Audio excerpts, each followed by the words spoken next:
Antes de iniciarmos, já se inscreva no canal, deixe seu like, comente e compartilhe. Assim você ajuda nosso canal a continuar crescendo e chegando mais longe. Tenham bons sustos. A sirene rasgava a noite úmida de Guarulhos. Era uma terça-feira chuvosa, daquelas que convidam ao cobertor e a uma caneca de chocolate quente, mas para Lucas, socorrista do SAMU, era apenas mais um turno. Ele e sua parceira, Ana, estavam a caminho de uma ocorrência bizarra. Uma senhora de 80 e poucos anos, Dona Elza, ligou para 192, dizendo que estava sendo observada por algo que só ela conseguia ver. A equipe da central tentou acalmá-la, mas a voz trêmula e os relatos confusos de olhos sem rosto e sombras que dançam fizeram com que eles enviassem uma ambulância. Chegaram a uma casa antiga, com um jardim mal cuidado e a tinta descascando das paredes. As luzes da rua mal iluminavam a entrada. Lucas sentiu um arrepio. Não era o frio da chuva, mas algo mais denso, quase palpável. Tocou a campainha. Ninguém atendeu. Bateu na porta. Um rangido agudo vindo de dentro da casa, como se algo estivesse se movendo lentamente. Ana tentou novamente. Dona Elza, SAMU, a senhora está bem? Um sussurro fraco veio de dentro, mal audível através da madeira velha. Eles estão aqui. Lucas e Ana se entreolharam. Aquela não era uma ocorrência comum de delírio senil. A voz de Dona Elza não soava confusa, mas sim apavorada. Ele tentou abrir a porta, mas estava trancada. Preocupados, decidiram arrombar. Com um empurrão forte, a porta cedeu com um estalo seco. A escuridão dentro da casa era sufocante. O cheiro de mofo e algo mais, algo doce e enjoativo, pairava no ar. Usando as lanternas de seus celulares, iluminaram a sala. Móveis antigos cobertos por lençóis empoeirados, quadros tortos na parede. Lucas sentiu um frio glacial percorrer sua espinha. Não havia ruído algum, nem mesmo o barulho da chuva lá fora parecia penetrar. Dona Elza, chamou Ana, a voz um pouco mais tensa. Eles a encontraram no quarto, encolhida na cama, os olhos arregalados, fixos num canto escuro. Ela tremia incontrolavelmente. Está lá, não está?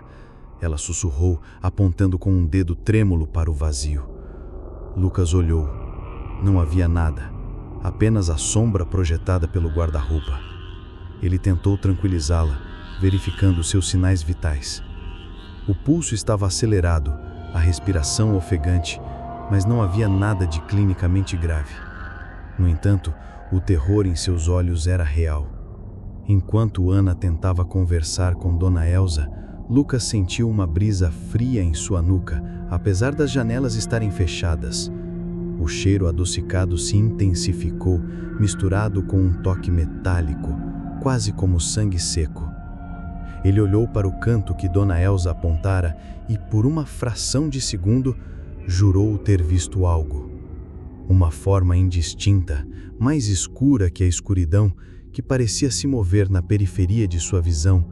Era alto, esguio e parecia olhá-lo. Não tinha olhos, mas Lucas sentiu o peso de uma presença observadora. Você viu, não viu? Dona Elza sussurrou, sua voz agora surpreendentemente clara, mas carregada de uma tristeza profunda. Ele veio me buscar. Há anos ele espera. Ana, que não tinha visto nada, franziu a testa, achando que era parte do delírio da senhora. Dona Elza, vamos levá-la para o hospital? Lá a senhora estará segura. Mas Dona Elza balançou a cabeça, lágrimas silenciosas escorrendo por seu rosto enrugado. Não adianta. Ele está aqui. Ele sempre esteve. Ele é o motivo dos chamados silenciosos, moço, das ambulâncias que chegam vazias, das pessoas que somem. O O ar no quarto pareceu rarear. Lucas sentiu seus pulmões pesarem. A forma escura no canto pareceu se adensar, ganhar contornos. Ele pôde distinguir algo parecido com braços longos e finos. Um medo primordial o invadiu, diferente de tudo que já havia sentido em anos de atendimento a emergências. De repente, Dona Elsa soltou um grito abafado. Os olhos vidrados, seu corpo relaxou na cama. Lucas verificou. Nenhum pulso, nenhuma respiração. Morte, instantânea e inexplicável. Ana chamou o óbito por causas naturais, chocada com a rapidez. Mas Lucas não conseguia tirar os olhos do canto do quarto. A forma escura ainda estava lá, um pouco mais definida agora. Ele sentiu um arrepio glacial, como se mãos invisíveis tivessem passado por ele. No dia seguinte, o relatório oficial registrou morte natural por parada cardiorrespiratória. Lucas e Ana se mantiveram em silêncio sobre o que Dona Elsa havia dito, mas Lucas nunca esqueceu o que não viu e o que sentiu. Semanas depois, atendendo a outro chamado de uma casa antiga e escura, Lucas sentiu novamente o mesmo cheiro adocicado e metálico, a mesma sensação de ser observado. Ele olhou para o canto escuro do quarto e por um instante viu a forma esguia, os braços longos. E então ele notou, na parede, arranhões finos, como marcas de unhas. 5 marcas. Exatamente as mesmas 5 marcas que ele jurou ter visto no quarto de Dona Elsa, na casa antiga, em Guarulhos. Desde aquele dia, Lucas, o socorrista mais cético da equipe, nunca mais atendeu a um chamado silencioso da mesma forma. Ele sabia que, às vezes, as emergências mais assustadoras não eram aquelas com sangue e ferimentos, mas sim aquelas em que o perigo não podia ser visto, apenas sentido, e por vezes levava consigo algo mais que a vida.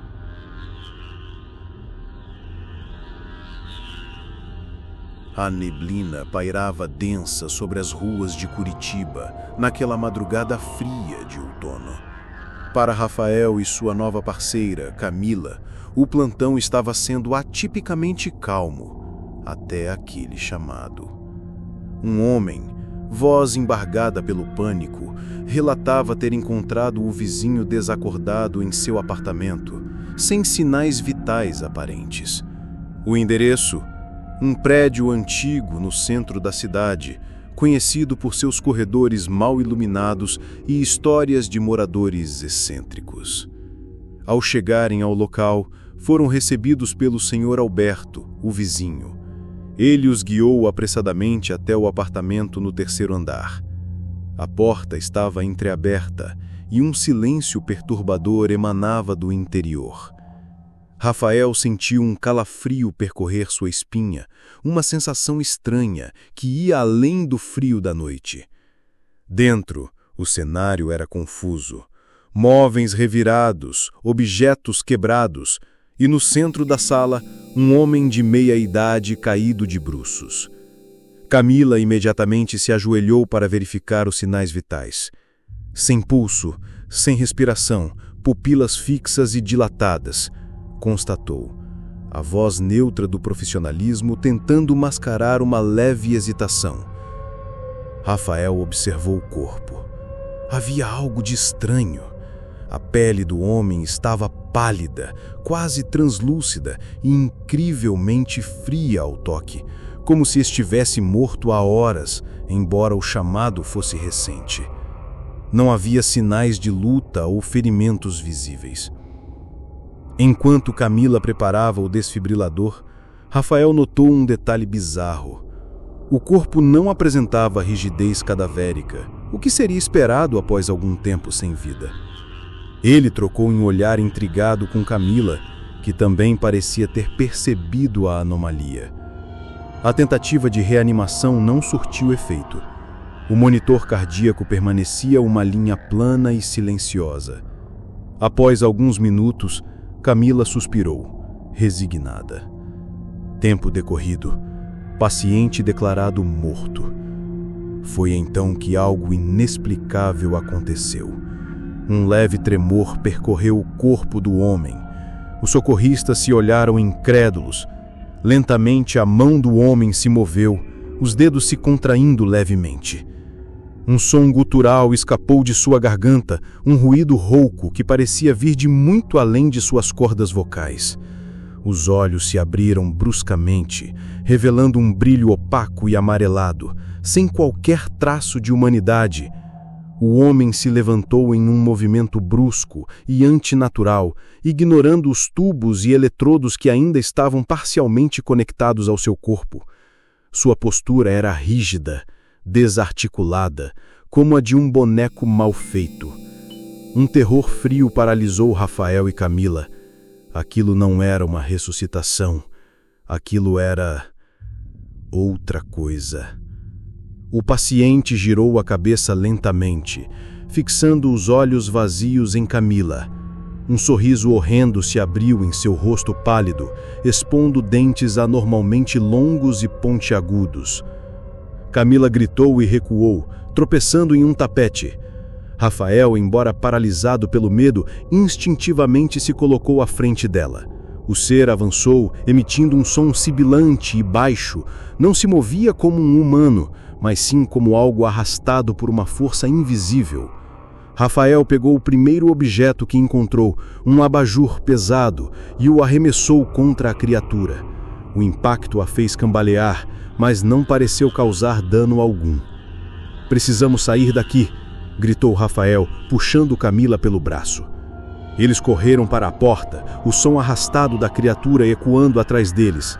Ao saírem do apartamento, olharam para trás por um instante. O ser estava parado na soleira, observando-os com aqueles olhos amarelados e vazios. Desceram as escadas em disparada, o coração pulsando descontroladamente. Senhor Alberto, que esperava apreensivo no andar de baixo, arregalou os olhos ao vê-los em tal estado de choque.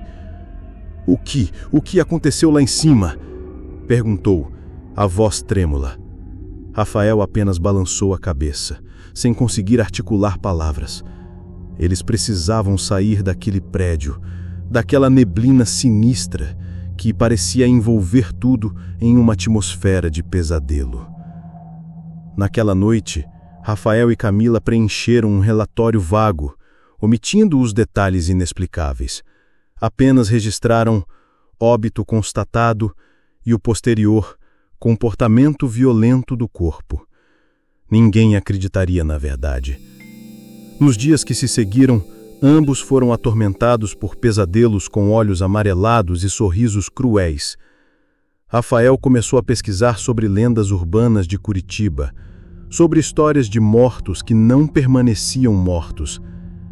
Ele se perguntava o que eles haviam encontrado naquele apartamento sombrio. Nunca mais Rafael e Camila atenderam a um chamado naquele prédio. E, sempre que a neblina densa pairava sobre Curitiba, Rafael sentia um arrepio frio percorrer sua espinha. Lembrando-se do paciente que não respirava e do terror que seus olhos vazios transmitiam. Ele sabia que naquela noite eles haviam cruzado a linha entre a vida e algo muito mais sombrio.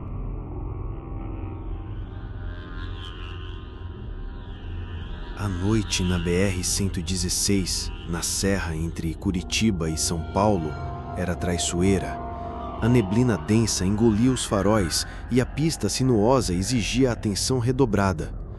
Para Cléo e André, socorristas de um posto avançado em Campina Grande do Sul, a madrugada já ia longa e sem ocorrências, até o rádio despertar com um chamado confuso. Um caminhoneiro, a voz entrecortada pela estática, relatava ter visto luzes piscando fora da pista, em um trecho conhecido como a Curva da Morte. Ele não tinha certeza se era um acidente, mas a insistência das luzes intermitentes o perturbou o suficiente para acionar o resgate. Cléo, dirigindo a ambulância, sentia um arrepio percorrer a espinha. A Curva da Morte tinha uma reputação sombria, palco de inúmeros acidentes graves ao longo dos anos, alimentando lendas locais de fantasmas e aparições. André, no banco do passageiro, consultava o GPS com uma expressão de dúvida. Ao se aproximarem da curva, diminuíram a velocidade. A neblina parecia ainda mais espessa naquele ponto, criando um véu branco que mal permitia enxergar a poucos metros. De repente, através da névoa, avistaram as luzes. Não eram as luzes de emergência de um veículo, mas sim um brilho fraco e pulsante, quase etéreo, que vinha da mata densa à beira da rodovia. "Não parece um carro", murmurou André, franzindo a testa. Eles estacionaram a ambulância no acostamento, ligando os faróis altos e o giroflex para sinalizar sua presença. O brilho pulsante parecia se intensificar, atraindo-os para dentro da escuridão da mata. "Vamos dar uma olhada", disse Cleo, pegando a lanterna. André assentiu, pegando a maleta de primeiros socorros. A mata era densa e úmida, o chão coberto por folhas escorregadias. À medida que se afastavam da rodovia, o barulho dos carros sumia, substituído pelo som do vento nas árvores e seus próprios passos hesitantes. O brilho pulsante os guiava, movendo-se de forma errática entre as árvores. Finalmente, chegaram a uma pequena clareira. No centro, não havia veículo acidentado, mas sim uma estranha formação de luzes flutuantes. Eram orbes de um branco azulado, pulsando em uníssono, como se respirassem. Não emitiam calor e não projetavam sombras. Cleo e André ficaram paralisados, sem entender o que estavam vendo. Não havia tecnologia humana capaz de produzir algo assim. A atmosfera na clareira era carregada de uma energia sutil, quase vibrante, que fazia os pelos de seus braços se eriçarem. De repente, um dos orbes se separou do grupo e flutuou em direção a eles. Cleo instintivamente ergueu a mão para se proteger, mas o orbe simplesmente passou através dela, como se não fosse matéria sólida. Uma onda de frio intenso a percorreu, deixando-a momentaneamente tonta. O que é isso?" gaguejou André, a voz embargada pelo medo. Antes que Cleo pudesse responder, outros orbes começaram a se aproximar, cercando-os lentamente. Não pareciam ameaçadores, apenas curiosos, como vagalumes gigantes e luminosos. Então, um som suave começou a preencher a clareira, uma espécie de murmúrio melódico, como sinos tocando ao longe. Não conseguiam identificar a origem do som, mas parecia emanar dos próprios orbes. Naquele instante, Cleo sentiu uma estranha sensação, como se sua mente estivesse se abrindo, receptiva a algo.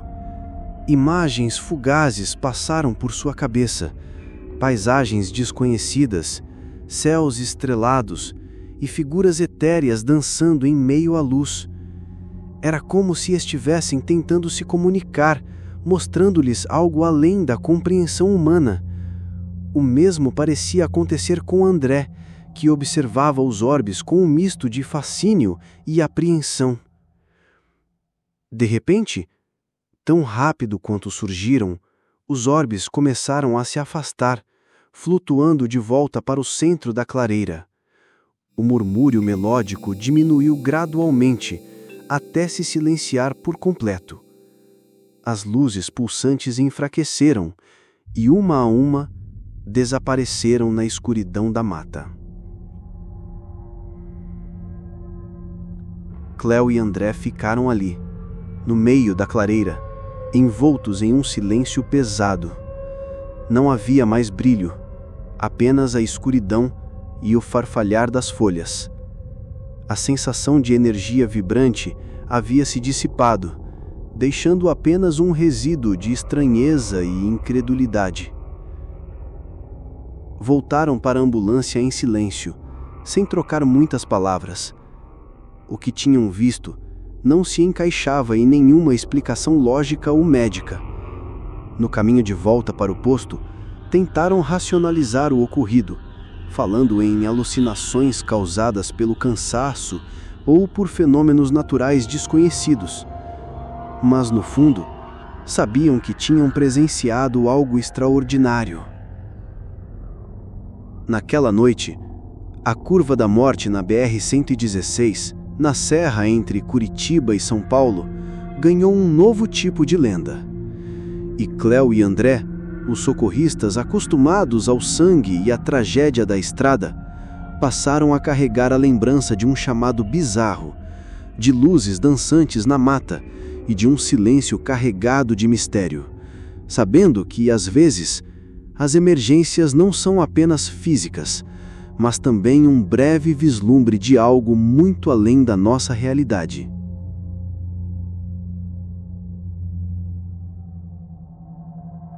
Os olhos de Ricardo, experiente paramédico do SAMU de Campinas, já tinham visto de tudo. Acidentes terríveis, nascimentos inesperados, a dor e a alegria em suas formas mais cruas, mas nada o preparou para a noite de 12 de maio de 2023. A chamada veio às 23h47, queda de altura em uma casa antiga no bairro do Cambuí. Pelo rádio, a informação era vaga. Uma senhora de idade, sozinha, havia caído do segundo andar. Ricardo e sua equipe, a técnica de enfermagem Patrícia e o motorista Antônio, seguiram para o endereço. A rua era mal iluminada, com árvores frondosas que engoliam a pouca luz dos postes. A casa, um sobrado colonial com janelas escuras, parecia engolir a si mesma na escuridão. Um arrepio percorreu a espinha de Ricardo assim que ele pisou na calçada. Não era o frio da noite, mas algo mais. Bateram à porta, que rangeu ao ser aberta por uma brisa. Não havia ninguém à vista. Dona Aurora? Chamou Patrícia, a voz ecoando no silêncio pesado. Subiram as escadas, rangendo a cada passo, com as lanternas varrendo os cômodos empoeirados. O cheiro era de mofo e algo mais, algo que Ricardo não conseguia identificar, mas que o incomodava profundamente. No andar de cima, em um quarto com a janela aberta para o nada, encontraram a senhora. Dona Aurora estava caída no chão, ao lado da cama, inerte. Não havia sinal de sangramento ou fratura aparente, o que era estranho para uma queda de altura. Enquanto Patrícia verificava os sinais vitais, Ricardo notou algo peculiar. Um medalhão antigo, de prata envelhecida, no pescoço da idosa. Mas não era o medalhão em si que chamava a atenção, e sim a corrente. Ela estava partida, como se tivesse sido arrancada com força. De repente, a temperatura no quarto despencou. Antônio, que esperava no corredor, praguejou. Parece que um fantasma passou, ele brincou, sem saber o quão perto da verdade estava. Um sussurro, quase inaudível, pareceu vir do canto mais escuro do quarto. Está com a gente, a voz rouca murmurou, e Ricardo jurou que ouviu. Patrícia, pálida, se levantou. Ricardo, ela não tem pulso, mas a pele dela está quente e os olhos estão abertos e me encarando. Nesse momento, a porta do quarto bateu com força, mesmo sem vento, e a luz da lanterna de Ricardo falhou. No escuro quase total, ouviram um barulho arrastado vindo debaixo da cama, um som de algo pesado sendo puxado. Ricardo ligou a lanterna novamente, o coração batendo descompassado. Abaixo da cama, um braço pálido e fino, não o de Dona Aurora, estava se arrastando para debaixo do móvel.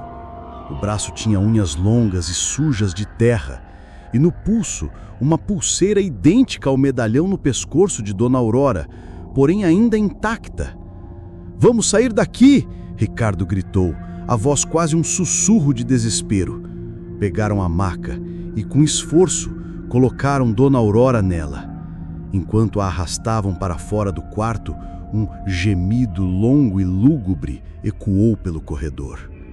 A porta do quarto de onde saíram se fechou lentamente, mas não até que pudessem ver, por uma fresta, uma sombra alta e distorcida se materializar ao lado da cama vazia. No caminho para o hospital, Dona Aurora permaneceu sem pulso, mas seus olhos continuavam abertos, fixos no teto da ambulância, como se estivesse observando algo que só ela podia ver.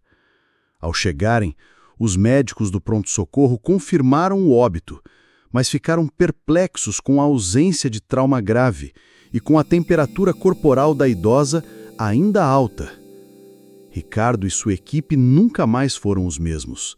A casa foi lacrada dias depois e boatos de vozes e sombras naquelas janelas escuras se espalharam por Campinas.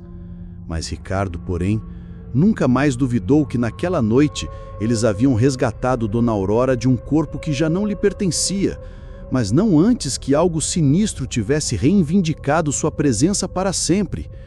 E a imagem daquele braço pálido se arrastando sobre a cama o assombrou por muito tempo.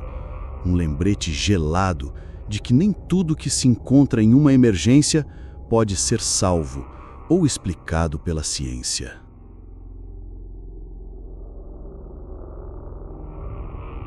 O turno da madrugada no COB, Centro de Operações do Corpo de Bombeiros de São Paulo, costumava ter um ritmo mais lento, mas a tensão sempre pairava no ar. Naquela noite fria de agosto de 2018, o sargento Silva e o cabo Mariano foram acionados para uma ocorrência incomum. Pessoa presa em um casarão abandonado na região da Bela Vista, conhecido por moradores de rua e por histórias antigas de assombrações. Ao chegarem ao local, um sobrado de arquitetura decadente com janelas quebradas e portões enferrujados, a sensação era palpável. O ar parecia mais pesado ali e um silêncio incomodava, contrastando com o burburinho distante da cidade. Um grupo de moradores de rua esperava apreensivo no portão. "A gente ouviu uns gritos lá dentro, seu sargento", disse um deles. Um homem magro e de olhar esquivo. Parecia um choro bem abafado, vindo do porão. Silva e Mariano trocaram olhares. Era estranho alguém se perder ou ficar preso em um porão abandonado, mas seguiram as orientações, equipados com lanternas e ferramentas básicas de arrombamento. O portão cedeu com um forte estrondo de metal enferrujado. O interior da casa era um labirinto de poeira, teias de aranha e móveis quebrados. O cheiro de mofo era intenso, misturado a algo mais, um odor sutilmente adocicado que Silva não conseguiu identificar, mas que lhe causou um leve enjoo.